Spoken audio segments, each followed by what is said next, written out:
ইনকলাব জিন্দাবাদ। চাষ জমিকে রাস্তা অবরোধ মুক্ত আমার দাবি। আমার দাবি ন্যায্য দাবি তহসিলদার মানিয়ে নিও। মোহন সরকার জিন্দাবাদ। মোহন সরকার জিন্দাবাদ। চাষ জমিকে রাস্তা অবরোধ মুক্ত আমার দাবি। আমার দাবি ন্যায্য দাবি তহসিলদার মানিয়ে নিও।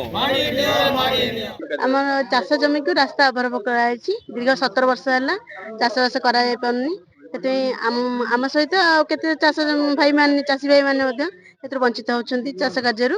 ଦାବି ନ ଶୁଣିଲେ ଏଇ ଅନଶନ ହିସାବରେ ରାଜରାସ୍ତାକୁ ଯାଇପାରିବୁ, ନହେଲେ ଆମର ଅନଶନ ହିସାବରେ ଆତ୍ମହତ୍ୟା ପାଇଁ ନିଶ୍ଚିତ ଦେବୁ।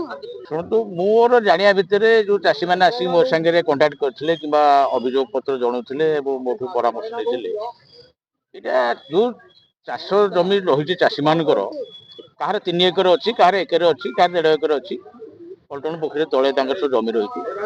ସେ ଜମି ଉପରେ ଆମର ପ୍ରିଭିୟସ୍ ଗଭର୍ଣ୍ଣମେଣ୍ଟ ବିଜେଡି ଗଭର୍ଣ୍ଣମେଣ୍ଟ ସମୟରେ ପାୱାରକୁ ମିସ୍ୟୁଟିଲାଇଜେସନ କରାଯାଇ ଏବଂ ଚାଷୀମାନଙ୍କ ଜମିକୁ ଶାଗ ମାଛ ଦରରେ କିଣିବା ପାଇଁ ଚାଷୀଙ୍କ ଉପରେ ପ୍ରେସର କରାଗଲା। ଚାଷୀମାନେ ଯେତେବେଳେ ମନା କଲେ ଆମେ ଜମି ଦେବୁନୁ ବୋଲି, ଇଣ୍ଟେନ୍ସନାଲି ସେ ଚାଷ ଜମିକି ହୁଡ଼ା ଯୋଉ ରାସ୍ତା ରହିଛି, ହୁଡ଼ାକୁ କନେକ୍ଟେଡ୍ କରିଛି ରାସ୍ତା 342 ନମ୍ବର ପ୍ଲଟ୍ ଏବଂ ତାର ପଟ୍ଟା ବି ରହିଛି। ଏବଂ ଏ ସଂକ୍ରାନ୍ତରେ ପ୍ରିଭିୟସ୍ ସରକାରଙ୍କୁ ମିନିମମ୍ 400 ଥରରୁ ଉର୍ଦ୍ଧ୍ୱ ଦରଖାସ୍ତ କରାଯାଇଥିଲେ ମଧ୍ୟ ସେମାନେ କୌଣସି ଆକ୍ସନ ନେଲେ ନାହିଁ, କେବଳ ପିଆପିଟି ତୋଷଣ କରିବେ।